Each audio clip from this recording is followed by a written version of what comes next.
Good evening सभी लोग को। हम लोग आज फिजिकल केमिस्ट्री टॉपिक सॉल्यूशन रॉबल का नियम कर लिए थे। रॉबल का दो नियम हम लोग करे थे, एक तनु विलयन के लिए किए थे, एक द्विअंगी विलयन के लिए किए थे।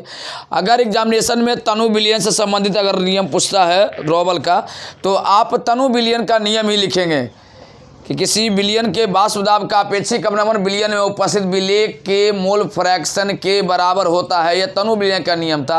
अगर बाइनरी सॉल्यूशन के बारे में पूछे, द्विअंगी विलयन के बारे में पूछे, तो द्विअंगी विलयन का लिखेंगे, ठीक है। उसके बाद हम लोग पढ़े थे आदर्श विलयन। क्या पढ़े थे? आदर्श विलयन, आइडियल सॉल्यूशन। और उसके बाद हम लोग पढ़े थे नॉन आइडियल सॉल्यूशन, अनादर्श विलयन। आज हम लोग पढ़ने जा रहे हैं विसरण, डिफ्यूजन क्या है। अब समझेंगे बढ़िया से डिफ्यूजन क्या है, ध्यान से समझेंगे। आज का ये वीडियो है डिफ्यूजन क्या है, विसरण क्या है, तो ध्यान से समझेंगे हम लोग। चलिए, जब आप किसी भी बर्तन में जल को भर लीजिए, सबसे पहले जल भर लीजिए और जल को भरने के बाद उसमें थोड़ा सा मध मिला दीजिए, तो आप देखिएगा कुछ घंटों के बाद वो जो मध है वो पूरे पानी में फैल जाता है, ठीक है। या एक बर्तन में आप पानी ले लें और पानी लेने के बाद उसमें थोड़ा सा क्या बोलते हैं, कीटनाशक एक दवा होता है, उसको आप उसमें डाल दें, तो देखिएगा 4 बूंद कीटनाशक डालने के बाद उसमें देखेंगे कि वह कीटनाशक पूरा यानी बर्तन में फैल गया है। तो होता क्या है कि गाढ़ा वाला जो विलयन है वह पतला वाला में जाके घुल जाता है, यानी सांद्र विलयन तनु विलयन की ओर जाने लगता है। तो जब सांद्र विलयन से तनु विलयन की ओर गति करना प्रारंभ हो जाता है, तो वैसे ही गति को विसरण कहा जाता है, डिफ्यूजन कहा जाता है। विलयन के संदर्भ में यही इसका नियम है।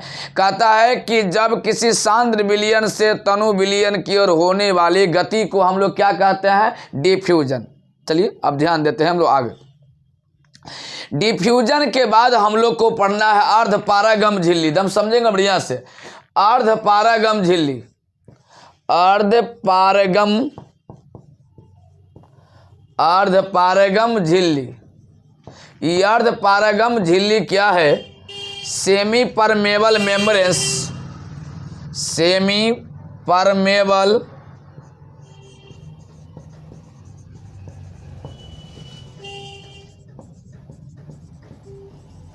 Semi permeable membranes. ये अर्धपारागम झिल्ली क्या है, यहाँ समझिएगा बढ़िया से। अर्धपारागम झिल्ली क्या है? ये कुछ बायोलॉजी का भी टॉपिक है, कुछ केमिस्ट्री का भी टॉपिक है, इनमें से मिला जुला है, ठीक है। जैसे आप लोग देखे होंगे कि अगर कोई चाय छानने वाला है तो उसको हम लोग झिल्ली कहते हैं या चाय छन्नी कहते हैं। आप लोग देखे होंगे आटा चालने वाला, शायद देखे होंगे, वो एक झिल्ली है जिसको हम लोग ठेठ में चलनी कहते हैं। सूती वस्त्र आप लोग देखे होंगे, ये भी एक प्रकार के झिल्ली है। तो चाय छानने वाले को चाय छन्नी कहते हैं। उसमें आप लोग अगर चाय छानते हैं तो देखते क्या होंगे कि जो उसमें दूध है, पानी है, वो चला जाता है और जो चाय पत्ती है वो ऊपर ही बेचारा रुक जाता है। यह रोकने के काम करता है वो चाय छन्नी। जो रोकने का कार्य करता है उसे झिल्ली कहा जाता है। कई प्रकार के मार्केट में झिल्ली उपलब्ध है और हमारे आसपास में भी झिल्ली उपलब्ध है। अब हम लोग देखिए, झिल्ली का काम है कि विलायक के अणु को जाने दे और विलेय के अणु को रोक ले। झिल्ली का मात्र एक ही काम है, विलायक के अणु को जाने दे, यानी लिक्विड को जाने दे और सॉलिड को रोक ले। फिर से, लिक्विड को जाने दे और सॉलिड को रोक ले। ये हुआ आपका पारागम झिल्ली, अर्धपारागम झिल्ली, यानी पानी को जाने दे और ठोस पदार्थ को रोक ले, यानी विलेय के अणु को रोक ले और विलायक के अणु को जाने दे, उसे अर्धपारागम झिल्ली, सेमी परमेबल मेम्ब्रेन्स कहा जाता है। फिर से एक बार, लास्ट बार, सेमी परमेबल मेम्ब्रेन्स क्या है, अर्धपारागम झिल्ली क्या है? तो कहता है कि वह झिल्लियाँ जो विलायक के अणु को अपने आप में से गुजरने दे, अपने आप में से होकर जाने दे और विलेय के अणु को रोक ले। जब विलेय के अणु को रोक लेता है, विलायक के अणु को जाने देता है, तो उसे अर्धपारागम झिल्ली, सेमी परमेबल मेम्ब्रेन्स कहा जाता है। सादी बातें आप लोग समझ गए होंगे। चलिए अब हम लोग आगे देखते हैं। ये अर्धपारागम झिल्ली 2 प्रकार के होते हैं। पहला प्राकृतिक अर्धपारागम झिल्ली और दूसरा कृत्रिम अर्धपारागम झिल्ली। कृत्रिम अर्धपरागम झिल्ली, नेचुरल सेमी परमेबल मेम्ब्रेन्स और आर्टिफिशियल सेमी परमेबल मेम्ब्रेन्स। यानी they are two types of semi permeable membranes. First of all natural semi permeable membranes, second of all artificial semi permeable membranes. यानी अर्धपरागम झिल्ली दो प्रकार के होते हैं, पहला प्राकृतिक अर्धपरागम झिल्ली और दूसरा कृत्रिम अर्धपरागम झिल्ली। अब हम लोग दोनों झिल्लियां के बारे में खूब बढ़िया से समझेंगे, ये दोनों झिल्लियां है क्या।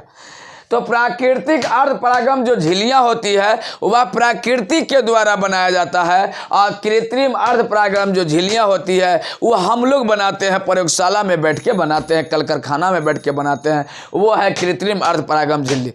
कृत्रिम अर्धपरागम झिल्ली का मतलब होता है कि वे झिल्लियां या वे अर्धपरागम झिल्लियां जो मनुष्य के द्वारा रासायनिक पदार्थ के सहायता से कल कारखाना एवं प्रयोगशाला में बनाया जाता हो, उसे अर्धपरागम झिल्ली कहा जाता है। और प्राकृतिक अर्धपरागम झिल्लियां वो होती है जो प्रकृति के द्वारा बनाया जाता है, उसे प्राकृतिक अर्धपरागम झिल्ली कहा जाता है। जैसे आप लोग लहसुन वगैरह छीलते होंगे तो उसमें देखे होंगे चिमकिल जैसा, पॉलीथीन जैसा अंदर में कुछ आपको नजर आएगा। तो बताइए ये लहसुन वाली जो झिल्लियां हैं कि आप लोग घर बैठ के बनाए हैं कि प्राकृतिक बनाए, ये सोचने वाली बातें आ गई। प्याज वगैरह कभी छीले होंगे तो देखिएगा पॉलीथीन जैसा, चिमकिल जैसा, उसमें कुछ ना कुछ आपको निकलेगा। तो जो झिल्लियां है यानी प्याज वाला, ये खुद प्राकृतिक बनाया कि आप लोग बनाए, इस पर जरा गौर कीजिएगा। तो जो झिल्लियां प्राकृतिक बनाया है उसे प्राकृतिक अर्धपरागम झिल्लियां कहते हैं, और जिस झिल्ली का निर्माण हम लोग बैठ के किए हैं उसको कृत्रिम अर्धपरागम झिल्ली कहते हैं। अब देखिए थोड़ा सा हम आगे, अंडा कभी आप लोग छीले होंगे, जब आप अंडा छीलते होंगे तो आप लोग देखे होंगे कि अंडा में भी कुछ पतला झिल्ली निकलता होगा। तो बताइए उस झिल्ली का निर्माण हम लोग तो किए नहीं है, वो किया है प्राकृतिक ने किया है, मुर्गी ने किया है। तो जो मुर्गी बनाया है, प्राकृतिक बनाया है, उसे प्राकृतिक अर्धपरागम झिल्ली कहते हैं। आप किसी भी बच्चे को ले लें, चाहे वह मुर्गी का बच्चा हो, वो तो झिल्ली में रहता ही, अंडा में रहता ही है। चलिए, या किसी भी बच्चा, मनुष्य का बच्चा हो, बकरी का बच्चा हो, कुत्ता का बच्चा हो, किसी का बच्चा हो, उसमें क्या फर्क पड़ता है। हर बच्चे एक झिल्ली में बंद रहता है और उसे प्राकृतिक अर्धपरागम झिल्ली कहते हैं। वो झिल्लियाँ ऐसा होता है कि विलेय की अणु को रोक लेता है। माँ कितनों रोटी खाएगी, बच्चे के पास नहीं जाएगा। बच्चे के पास अगर जाएगा तो लिक्विड जाएगा, यानी सॉलिड जाएगा ही नहीं, क्योंकि वो बच्चा अर्धपरागम झिल्ली के अंदर बंद है। जब बंद है तो सिर्फ लिक्विड जाएगा। इसीलिए हमेशा टेलीविजन और रेडियो पर प्रचार आते रहता है, शायद आप लोग सुने होंगे कि गर्भवती महिलाओं को, मां को दूध और जूस का सेवन ज़्यादा करना चाहिए, क्योंकि वो जानता है कि बच्चा के पास सॉलिड नहीं पहुंचेगा, जब पहुंचेगा जब लिक्विड पहुंचेगा। तो ये महिलाओं के लिए तो कहा ही जा रहा है, साथ साथ उनके बच्चों के लिए भी ये कहा जा रहा है, क्योंकि वो बच्चा अर्धपरागम झिल्ली के अंदर बंद है। तो जो झिल्ली के अंदर बंद है उसके पास सिर्फ लिक्विड पहुँचेगा, विलायक पहुँचेगा, विलेय रुक जाएगा। इसीलिए ऐसा बताया जाता है, शायद आप लोग समझ गए होंगे। तो ये सब जितनी चीज़ें हैं वो सब प्राकृतिक अर्धपरागम झिल्लियां हैं जो प्राकृतिक ने बनाया। जैसे अब लहसुन प्याज अलग अलग नहीं लिखना है, आपने इस प्रकार के कितनों झिल्ली अगर देखा होगा तो सीधे कहिए वनस्पति झिल्लियां प्राकृतिक अर्धपरागम झिल्लियां हैं। यानी लहसुन का झिल्ली, प्याज का झिल्ली जो भी हो, ये प्राकृतिक अर्धपरागम झिल्ली है। अंडे की झिल्ली प्राकृतिक है, और बकरे का आमाशय जो होता है वो प्राकृतिक है, जिसमें बच्चा जन्म यानी बड़ा होता है, जिसमें बच्चा घिरा हुआ रहता है, जिससे झिल्ली से अंदर बंद रहता है। ये सभी प्राकृतिक अर्धपरागम झिल्लियां होती है। अब हम लोग देते हैं कृत्रिम अर्धपरागम झिल्लियां। इसका एक प्रमुख उदाहरण याद रखिएगा, पार्चमेंट पेपर। पार्चमेंट पेपर याद रखिएगा, एक ऐसा पेपर है जो हम लोग प्रयोगशाला में बैठ के कल कारखाना में बनाए हैं, उसे पार्चमेंट पेपर कहा जाता है।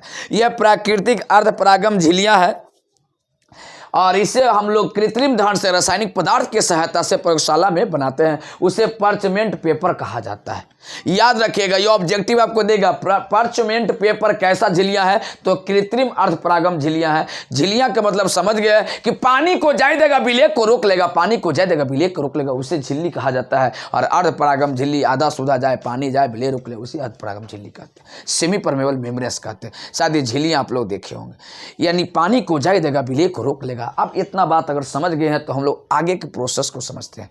चलिए इसके बाद हम लोग चलते हैं अब परासरण के बारे में थोड़ा सा देखते हैं, थोड़ा सा परासरण के बारे में।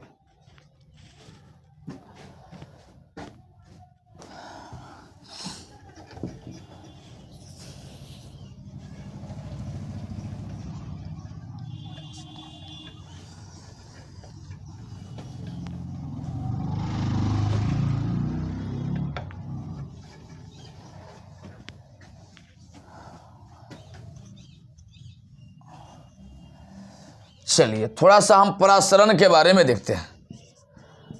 परासरण, ऑस्मोसिस, ऑस्मोसिस, परासरण, ये क्या है परासरण समझिएगा बढ़िया से। बचपन में जब हम लोग गांव में रहते थे ना, तो ये हुआ नदी, पोखर, अहरा, जो भी इसको कहिए, आपको यहाँ जो चलता है सब कहिए, कोई दिक्कत नहीं है। तो धीरे धीरे बरसात समाप्त होते जाती है और पानी धीरे धीरे इस समय घटते जाता है। तो जहाँ गड्ढा वगैरह होता है ना, वहाँ पर पानी थोड़ा रुक जाती है। देखिएगा यहाँ पर पानी जमा हुआ रहेगा, आप देखिएगा बढ़िया से, पानी जमा हुआ रहता है। अब जिसको घर में कोई काम नहीं था तो क्या करता है कि अब इसमें जहाँ तहाँ बांध बना देता है, और इधर तो बांध बना दिया। बांध बनाने के बाद इसमें से जितना पानी है इधर कर दिया। अब जो माध्यम से करे, हाथ से करे, फिटर से करे, मोटर से करे, जैसे करे, इधर का पानी उधर कर दिया। और करने के बाद इसमें जितना सारा मछली रहता है उस सबको पकड़ने का काम करता है। और पकड़ने के दौरान में इसको पूरा हिला डोला के एकदम गाढ़ा बना देता है। यानी इतना गाढ़ा बना देता है कि में जितना गरई बोवारी है सब ऊपर ही आ जाता है, एकदम गाढ़ा हो जाता है। आपसे कोई पूछेगा कि कैसा विलयन है, तो सांद्र विलयन। लेकिन इधर अभी कुछ नहीं हुआ है, इधर है एकदम तनु विलयन।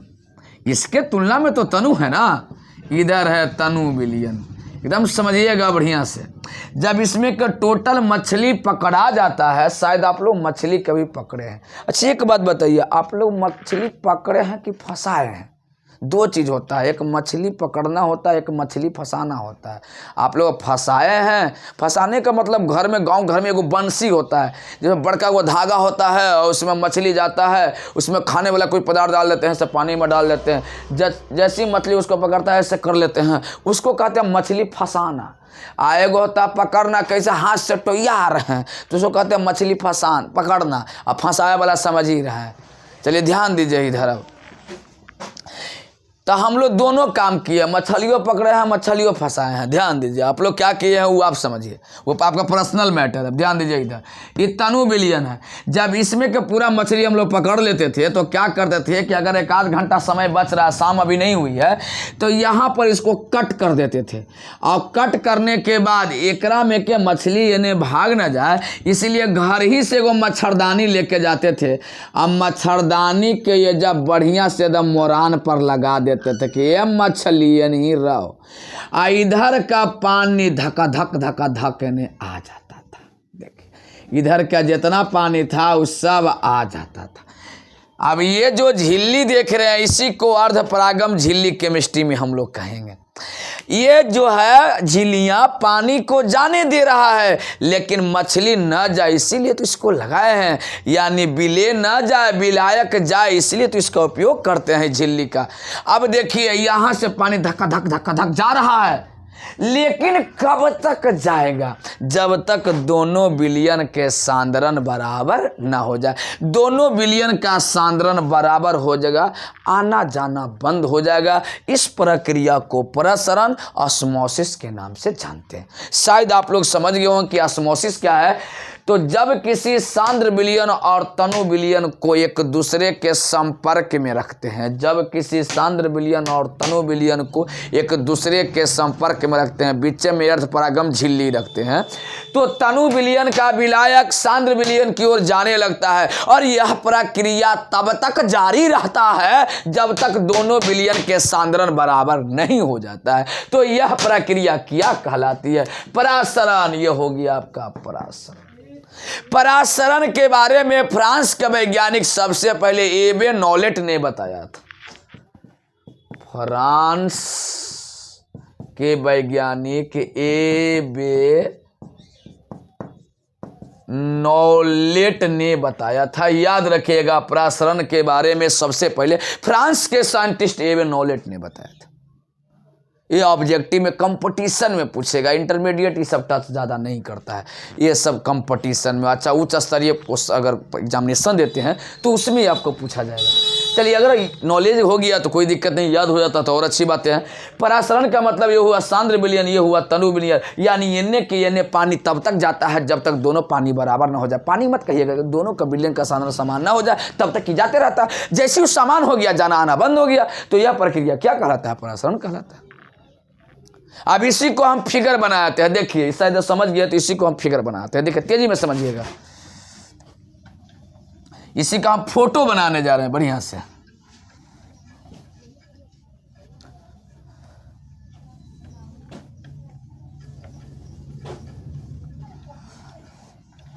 चलिए देखिए, यहां पर हमने क्या किया कि एक बर्तन लिया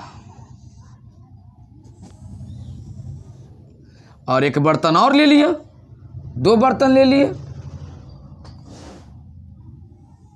देखिए, दो बर्तन लिए। ऐसा करते हैं कि दोनों बर्तन, ये जो आप देख रहे हैं ना, ये कोई पूछे क्या है तो कहिए कि अर्धपारागम झिल्लियां है। देखिए एकदम, ये अर्धपारागम झिल्लियां लिख देते हैं।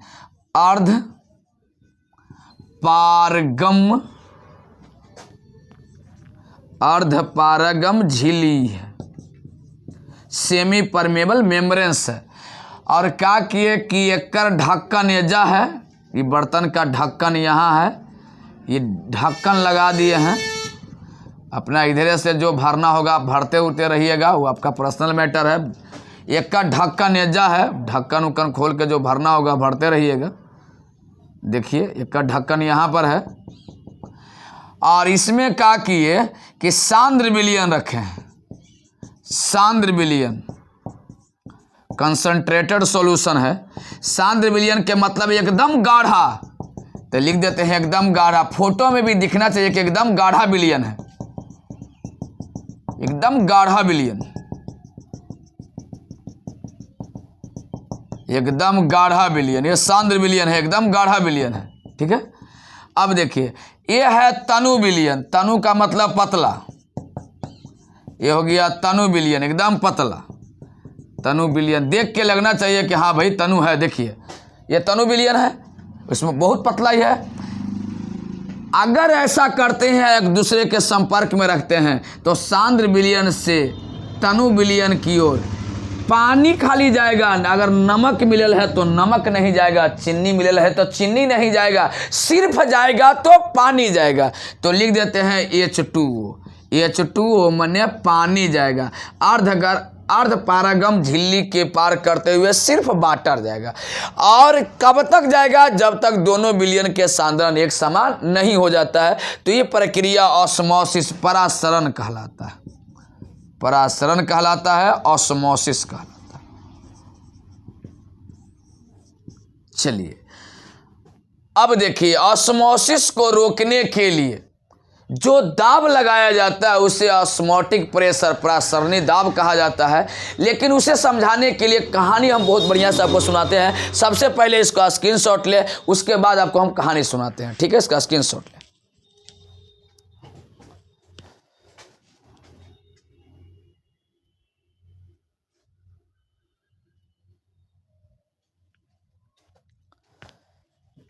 चलिए, शायद स्क्रीनशॉट ले लिए होंगे। अब एक कहानी सुनाते हैं हम लोग, देखिए बढ़िया से समझिए कहानी। एक कहानी मैं आप लोग को बताने जा रहा हूँ, तकरीबन 2000 ईस्वी का। समझ, अब खूब बढ़िया समझिएगा। 2000 ईस्वी 1999 में जब महाभारत कृष्ण लीला का एपिसोड टेलीविज़न पर आता था, वो भी टेलीविज़न सादा वाला, जिसका एंटीना हम लोग घर में घुमाते थे जब अच्छा से पिक्चर नहीं दिखाई देता था। तो एकदम ध्यान से इस कहानी को सुनेंगे हो सकता है कि जो क्वेश्चन हम पढ़ाने जा रहे हैं उसका आंसर कहानी में ही छिपल है। खूब बढ़िया से सुनिएगा, देखिएगा। हमारे गांव की मैं अपनी घटना, हमारे साथ जो घटनाएं घटी उसकी कहानी में बता रहा हूं।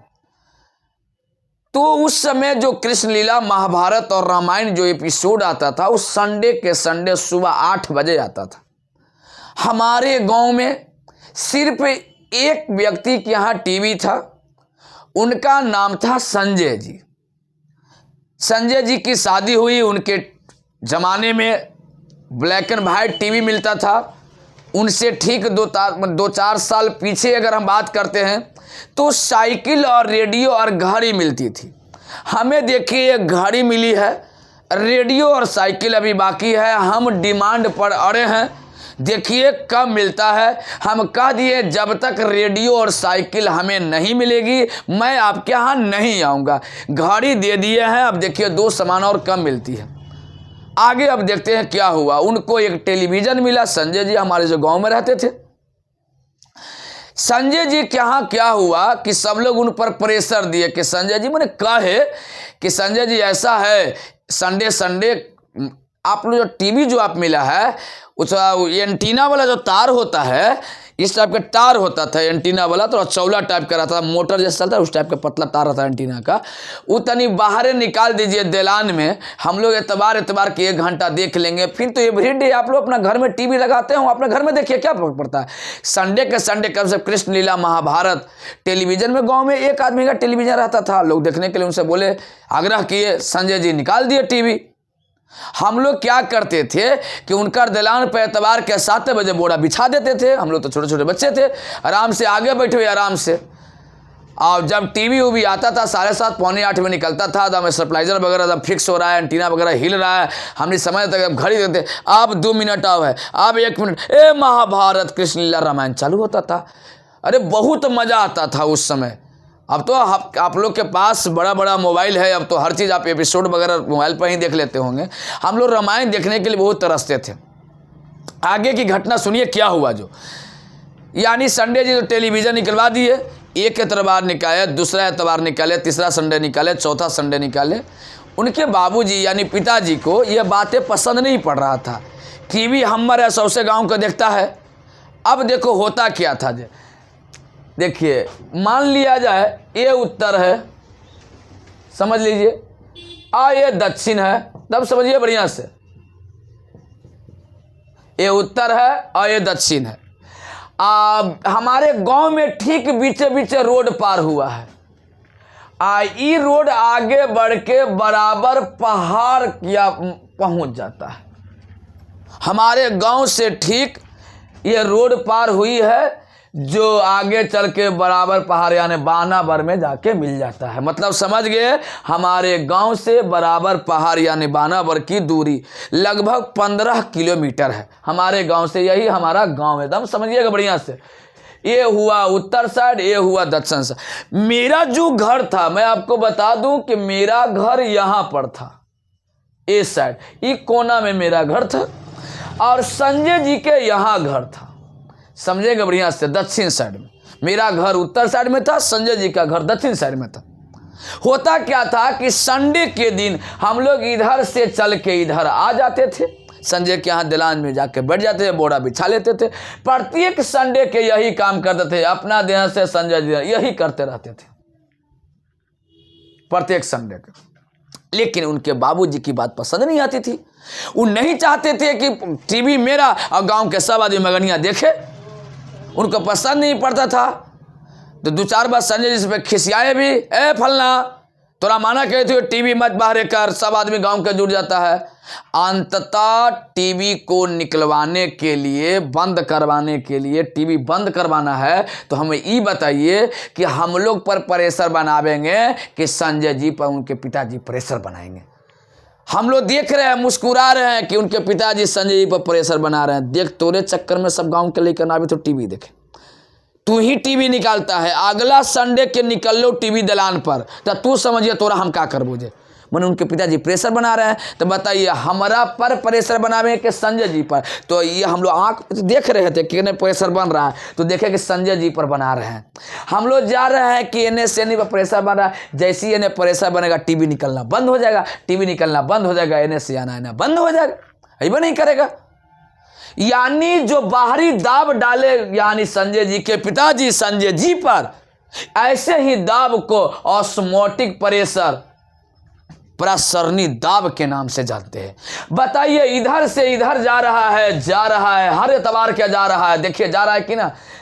हम चाहते हैं कि ना जाए, इसके लिए हम अपना देने प्रेशर डाल दें कि संजय जी दें। स्वाभाविक है कि संजय जी देना। क्लियर? तो आप शायद ऑस्मोटिक प्रेशर आप लोग समझो, यानी प्रसरण को रोकने के लिए। किसको रोकने के लिए? प्रसरण को रोकने के लिए बाहर से जो प्रेशर आरोपित किया जाता है उसी को प्रसरणी दाब कहा जाता है। अब हम इसी को फिगर ड्रा करने जा रहे हैं प्रसरणी दाब का। ये क्वेश्चन आया है प्रसरणी दाब क्या है, उसको हम फिगर के माध्यम से समझते हैं। चलिए, खूब बढ़िया टॉपिक। अब हम फिगर को थोड़ा सा उल्टेंगे, आप लोग चिंता नहीं कीजिएगा।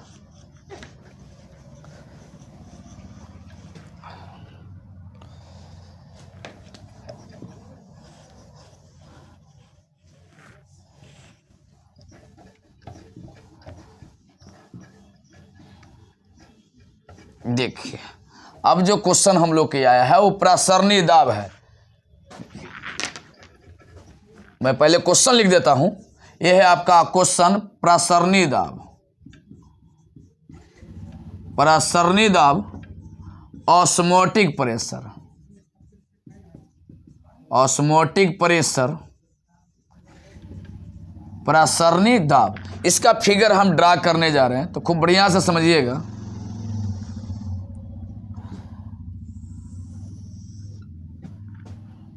ये है आपका अर्धपारागम झिल्ली, जिसे पार करके इधर से उधर जाता है। विलायक न कि विलेय। इधर मैं भर देता हूं जो विलयन कहिए आप। अगर मैं यहां पर रख दूं सांद्र विलयन,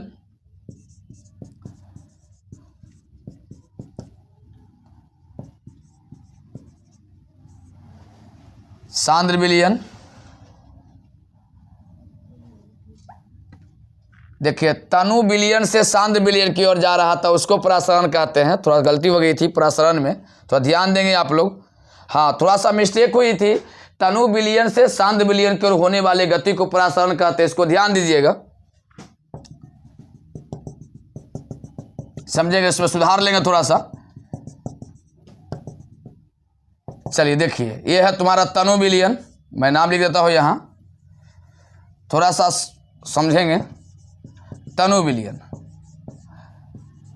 यानी तनु विलयन से सांद्र विलयन की ओर होने वाली गति को प्रसरण कहते हैं, ऑस्मोटिक कहते हैं, ऑस्मोटिक कहते हैं।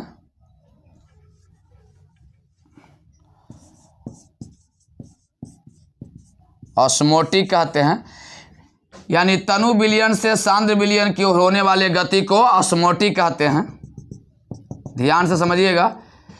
और इस प्रसरण की क्रिया को रोकने के लिए सांद्र विलयन के ऊपर जो दाब आरोपित किया जाता है उसको प्रसरणी दाब कहते हैं। थोड़ा समझिएगा,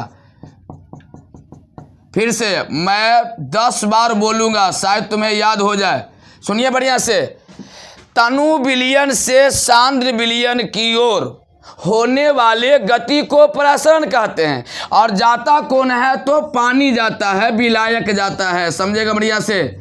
मैं इसको 10 बार बोलने जा रहा हूं। इसके पीछे वाला में थोड़ा सा लगता है कि यानी फिगर में थोड़ा सा मिस्टेक हुई थी, उसको सुधार दिया है यहाँ, ध्यान से समझिएगा। यानी तनु विलयन से सांद्र विलयन की ओर होने वाले गति को प्रसरण कहते हैं। जाता कौन है? तो विलायक जाता है। याद रखिएगा, तनु विलयन से सांद्र विलयन की ओर होने वाले गति को क्या कहते हैं? प्रसरण कहते हैं।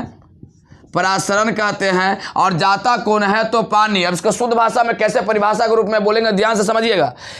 कहता है कि जब किसी सांद्र विलयन और तनु विलयन को एक दूसरे के संपर्क में रखा जाता है तो तनु विलयन का विलायक अर्ध परागम झिल्ली के पार करते हुए सांद्र विलयन की ओर जाने लगता है, और यह प्रक्रिया तब तक जारी रहता है जब तक दोनों विलयन का सांद्रण समान नहीं हो जाता है, तो यह प्रक्रिया परासरण कहते हैं। परासरण की क्रिया को रोकने के लिए, परासरण की क्रिया को रोकने के लिए सांद्र विलयन के ऊपर, परासरण की क्रिया को रोकने के लिए सांद्र विलयन के ऊपर जो दाब आरोपित किया जाता है उसे परासरणी दाब कहते हैं। याद रखिएगा, ऑस्मोटिक प्रेशर, यानी परासरण की क्रिया को रोकने के लिए सांद्र विलयन के ऊपर जो दाब आरोपित किया जाता है उसे परासरणी दाब, ऑस्मोटिक प्रेशर कहते हैं। फिर से, परासरणी दाब, ऑस्मोटिक प्रेशर क्या है? तो परासरण की क्रिया को रोकने के लिए सांद्र विलयन के ऊपर जो बाहरी दाब आरोपित किया जाता है उसे ऑस्मोटिक प्रेशर, परासरणी दाब कहते हैं। यहां तक कंप्लीट। अब देखिए हुआ क्या, जो परासरण की क्रिया तो रुक गई, मतलब संजय जी अपने यहाँ टीवी निकालना बंद कर दिए, हम लोग जाना उनके यहाँ बंद कर दिए, गांव में कोई किसी के यहाँ नहीं जा रहा था। ठीक उसी क्षण हमारे गांव में एक व्यक्ति की और शादी हो गई, लगता है कि 2-3 महीना के बाद। और उसके बाद हम लोग छोटे छोटे थे, सब जो देख रहे थे कैसे कैसे गांव में घटना घट रही है। ठीक उनको भी एक ब्लैक एंड वाइट टेलीविज़न मिला, और टेलीविज़न जब मिला तो हुआ क्या कि उनके यहाँ संडे के संडे चालू हो गया। संडे यानी संजय जी के बाबूजी अपने घर में भी इतना प्रेशर बढ़ा दिए थे कि घर के आदमी को टीवी देखना मुश्किल हो गया था। जब उनके यहाँ, पड़ोसी के यहाँ जब टीवी आया तो देखे कि इतवार के दिन हमने बोरा बिछा के बैठे हुए हैं, तो संजय जी भी पहुँचल हैं। हम पूछे कि बताइए ये कैसे हुआ? कहा कि ज़्यादा प्रेशर बढ़ा दिए हमारे बाबूजी, इसलिए हमने उल्टी गंगा बहा दिए हैं, अपन घर में छोड़ के दूसरा के यहाँ चल दिए हैं। यानी जब उल्टी गंगा बह जाए तो उसको उल्टी प्रसरण यानी उल्टा प्रसरण कहते हैं। रिवर्स ऑस्मोसिस कहते हैं। उल्टा प्रसरण को अंग्रेजी में रिवर्स ऑस्मोसिस करते हैं। और रिवर्स ऑस्मोसिस क्या होता है ये भी समझिएगा।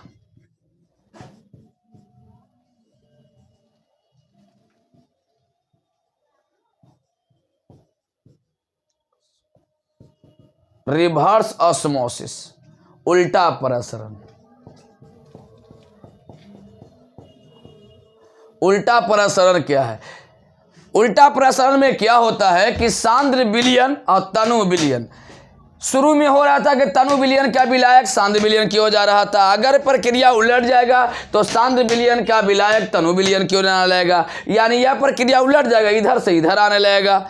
और जब इधर से इधर आने लगेगा तो विलेय तो इस परागम झिल्ली के पार कर नहीं पाएगा, यानी नीमक घुला हुआ पानी, नीमक इधर रुक जाएगा, पानी इधर चल जाएगा। पानी इधर चल जाएगा तो शुद्ध पानी प्राप्त हो जाएगा, और शुद्ध पानी प्राप्त हो जाएगा तो इसी प्रक्रिया से हम लोग समुद्र के जल को पीने लायक बनाते हैं। इसी प्रक्रिया से एक मशीन बना जिसका नाम पड़ा आरओ प्यूरिफाई वाटर, यानी आर से रिवर्स और ओ से ऑस्मोसिस। रिवर्स ऑस्मोसिस के द्वारा जो पानी आ रहा है पीने के लिए उसको कहते हैं आरओ का पानी। घर में केंट, एक्वागार्ड हर जगह छोटी छोटी मशीन लगा दिया गया है, और इसमें आरओ वाला सिस्टम है, रिवर्स ऑस्मोसिस वाला सिस्टम है, यानी विलेय के अणु को वो रोक लेता है और विलायक के अणु को जाने देता है, और इससे जो हम लोग को पानी मिलता है उसी को आरओ वाटर हम लोग कहते हैं, यानी आरओ प्यूरिफाई वाटर कहते हैं। जो भी आप लोग घर में यूज करते हैं उसी को कहते हैं। अब देखिए आपको ऑब्जेक्टिव आएंगे, प्रश्न आएंगे, क्वेश्चन आएंगे कि समुद्र के जल को पीने लायक बनाया जाता है परासरण से कि उल्टा परासरण से? तो ये है उल्टा परासरण, रिवर्स ऑस्मोसिस से, यानी समुद्र के जल को पीने लायक हम लोग बनाते हैं रिवर्स ऑस्मोसिस के सहायता से। तो ये था परासरणी दाब। याद रखिएगा परासरणी दाब को डिनोट किया जाता है कैपिटल पाई से। याद रखिएगा परासरणी दाब को डिनोट किया जाता है किससे? तो कैपिटल पाई से, यानी कैपिटल पाई के सहायता से ही हम लोग परासरणी दाब को डिनोट करते हैं। तो ये बात हम लोग जाने। 3 छोटी छोटी क्वेश्चन मैं आप लोग को तेजी में करवाता हूं। एक होता है सम परासरी विलयन, याद रखिएगा सम परासरी समपराशरी विलयन, समपराशरी विलयन, एकदम तेजी में याद रखिएगा। समपराशरी विलयन का मतलब होता है जिनके परासरणी दाब समान हो। वैसा विलयन जिनके परासरणी दाब समान हो, एक समान हो, उसे समपराशरी विलयन कहते हैं। एक होता है अर्ध पराशरी विलयन, एक होता अति पराशरी विलयन, यानी दो विलयनों में जिस विलयन का परासरणी दाब कम हो उसे अर्ध पराशरी विलयन कहते हैं, और जिस विलयन की परासरणी दाब ज्यादा हो उसे अति पराशरी विलयन कहते हैं। तीन प्रकार के हमने विलयन पढ़ा परासरणी दाब से संबंधित। पहला समपराशरी विलयन। समपराशरी विलयन का मतलब होता है आइसोटोनिक सॉल्यूशन। इसका मतलब होता है कि वो वैसा विलयन जिनके परासरणी दाब एक समान हो तो उसे समपराशरी विलयन कहते हैं, और दो विलयनों में जिस विलयन की परासरणी दाब अधिक हो उसे अति पराशरी विलयन कहते हैं। अति पराशरी विलयन कहते हैं, अति पराशरी विलयन कहते हैं, अति पराशरी विलयन कहते हैं। और जिस विलयन का परासरणी दाब कम हो उसे अर्ध पराशरी विलयन, अर्ध पराशरी विलयन कहते हैं। याद रखिएगा, यानी जिस विलयन का परासरणी दाब एक समान हो समपराशरी विलयन, और जिस विलयन का परासरणी दाब कम हो उसे अर्ध पराशरी विलयन, और जिस विलयन के परासरणी दाब अधिक हो उसे अति पराशरी विलयन कहा जाता है। तो पराशरी यानी परासरण के आधार पर विलयन तीन प्रकार के, समपराशरी विलयन, अति पराशरी विलयन और अर्ध पराशरी विलयन। शायद ये बात आप लोग समझ गए होंगे। चलिए अब हम लोग परासरणी दाब को डिनोट करते हैं किससे, तो पाई से। ये आप कैपिटल पाई है, इसको आप ध्यान में रखिएगा क्योंकि इसी से डेरिवेशन हम लोग को पढ़ना है। परासरणी दाब का नियम पढ़ना है, और परासरणी दाब का नियम वांट हॉफ ने दिया था। वांट हॉफ का नियम हम लोग पढ़ेंगे अगले वीडियो में। आज हम यहीं तक रहने देते हैं। एक बार शुरू से रिकॉल कर देते हैं, अगर किन्हीं बंधु को दिक्कत होगा, लगता है कि सर इधर उधर घोच पोच बता दिए हैं, लगता है कि उन्ने वाला परिभाषा उन्ने घुस गया, उन्ने वाला उन्ने घुस गया, उन्ने वाला उन्ने गली, उन्ने वाला करने के लिए पता नहीं चली थी। तो शुरू से हम जितना पढ़ाए सब पूरा रिकॉल कर देते हैं। अगर कहीं कुछ गड़बड़ सरबर भी हुई है तो उसको एकदम रिकॉल कर देते हैं, एकदम ध्यान से समझिएगा। हमने शुरू में पढ़ाया आज विसरण। क्या पढ़ाया? विसरण, यानी पानी में मध डालने के बाद मध पूरे पानी में फैल जाता है तो इस प्रक्रिया को विसरण कहते हैं, डिफ्यूजन कहते हैं। शायद आप समझ गए। यानी सांद्र विलयन से तनु विलयन की ओर होने वाले गति को विसरण कहते हैं। विसरण को आराम देते हैं और आगे की ओर बढ़ते हैं। उसके बाद हमने आपको पढ़ाया अर्धपरागम झिल्ली, सेमी परमेबल मेम्ब्रेन्स। अर्धपरागम झिल्ली में क्या होता है कि वे झिल्लियां जो विलायक अणु को जाय दे और विलेय के अणु को रोक ले तो उसे अर्धपरागम झिल्लियां सेमी परमेबल मेम्ब्रेन्स कहते हैं। ये दो प्रकार के होते हैं, पहला प्राकृतिक अर्धपरागम झिल्लियां और दूसरा कृत्रिम अर्धपरागम झिल्लियां। प्राकृतिक अर्धपरागम झिल्लियां का मतलब वो झिल्लियां जो भगवान ने बनाया, प्राकृतिक ने बनाया, जैसे वनस्पति झिल्लियां, अंडे की झिल्लियां, वक्रे के अमाशय, बच्चे जिस झिल्ली में अंदर बंद है वो सब भगवान बनाया है, प्राकृतिक बनाया है, इसीलिए उसे प्राकृतिक अर्धपरागम झिल्लियां कहते हैं। लेकिन पार्चमेंट पेपर हम लोग बनाए हैं, याद रखिएगा। वे झिल्लियाँ जो रासायनिक पदार्थ के सहायता से कल कारखाना प्रयोगशाला में बनाया जाता हो उसे कृत्रिम अर्धपरागम झिल्लियाँ, पार्चमेंट पेपर एग्जाम्पल में हम आपको बता दिए। आगे हमने आपको पढ़ा है परासरण। क्या पढ़ा है? परासरण। परासरण का अगर डिफिनेशन इधर उधर हो गया है तो एकदम ध्यान से याद रखिएगा, खूब बढ़िया से याद रखिएगा। परासरण, ऑस्मोसिस। परासरण के बारे में फ्रांस के वैज्ञानिक एबे नॉलेट ने बताया था। ये क्या कहा था, ध्यान से सुनिए। कहता है कि जब किसी तनु विलयन को एक सांद्र विलयन के संपर्क में रखते हैं तो तनु विलयन का विलायक सांद्र विलयन की ओर जाने लगता है, और यह प्रक्रिया तब तक जारी रहता है जब तक दोनों विलयन का सांद्रण एक समान नहीं हो जाता है। मैं एक बार और बोल रहा हूं, परासरण क्या है?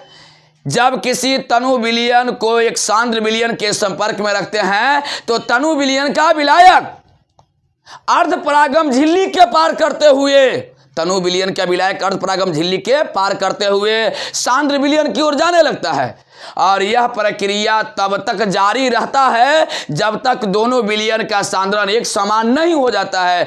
तो ऐसे घटना को, ऐसे प्रक्रिया को, ऐसे प्रोसेस को परासरण कहा जाता है। और परासरण के बारे में फ्रांस के वैज्ञानिक ए बेनोलेट ने बताया था। इसके बाद हम आपको पढ़ाए परासरणी दाब, यानी परासरण के क्रिया को रोकने के लिए सांद्र विलयन के ऊपर जो दाब आरोपित किया जाता है गाढ़ा वाला पर, उसे परासरणी दाब कहते हैं। और परासरणी दाब को सूचित किया जाता है कैपिटल पाई से। इसके बाद आपको हमने पढ़ाया उल्टा परासरण, यानी अगर परासरण का मान परासरणी दाब का मान बढ़ा दिया जाए तो चूंकि यह प्रक्रिया उलट जाती है, यानी सांद्र विलयन में न जाकर के सांद्र विलयन से जाने लगता है तनु विलयन की ओर, तो यह प्रक्रिया को उल्टा परासरण कहते हैं, जिसे पाई द्वारा उल्टा परासरण अंग्रेजी में रिवर्स ऑस्मोसिस कहते हैं, शॉर्टकट में आरओ कहते हैं। और इसी के सहायता से आरओ प्यूरिफाई वाटर आपका इसका उपयोग करते हैं आप लोग। परासरण के आधार पर विलयन 3 प्रकार के, समपरासरी विलयन, अतिपरासरी विलयन और अर्धपरासरी विलयन। वो वैसा विलयन जिनके परासरणी दाब एक समान होता है, समपरासरी विलयन कहलाता है। अतिपरासरी विलयन वो वैसा विलयन जिसका परासरणी दाब अति के अंत कर दिया, मैंने अधिक से अधिक कर दिया, तो अतिपरासरी विलयन। जिसका परासरणी दाब अधिक होता है उसे अतिपरासरी विलयन कहा जाता है, और जिसका परासरणी दाब कम होता है उसे अर्धपरासरी विलयन कहा जाता है। तो आज मैं इस वीडियो के माध्यम से यहीं पर विराम देता हूं। कल सुबह ही आपका वीडियो पहुंच जाएगा, कल दम सुबह ही वीडियो चला जाएगा। और कुछ मैं सॉल्यूशन के बारे में क्वेश्चन वीडियो करूंगा और कुछ VVI क्वेश्चन करूंगा। यानी कल हम अमोनिया और नाइट्रिक एसिड 2 VVI क्वेश्चन लेके आ रहे हैं, याद रखिएगा। कल यानी नए वीडियो के माध्यम से हम 2 क्वेश्चन VVI लेके आ रहे हैं, एक हैबर विधि से अमोनिया, एक ऑस्टवाल विधि से नाइट्रिक एसिड। ये दोनों कैसे बनाए जाते हैं और इसके प्रॉपर्टीज क्या है, गुण क्या है, परीक्षा में पूछता है। 2022 का VVI क्वेश्चन है, इसको मैं सुबह कल करने जा रहा हूँ। आज यहीं तक रहेगा, इस वीडियो के माध्यम से यहीं तक रहेगा। कल हम सोल्यूशन का भी वीडियो भेजेंगे और 2 VVI क्वेश्चन का कल वीडियो करेंगे, ठीक है। आज यहीं तक, सब लोग को मेरे तरफ से जय हिंद जय भारत।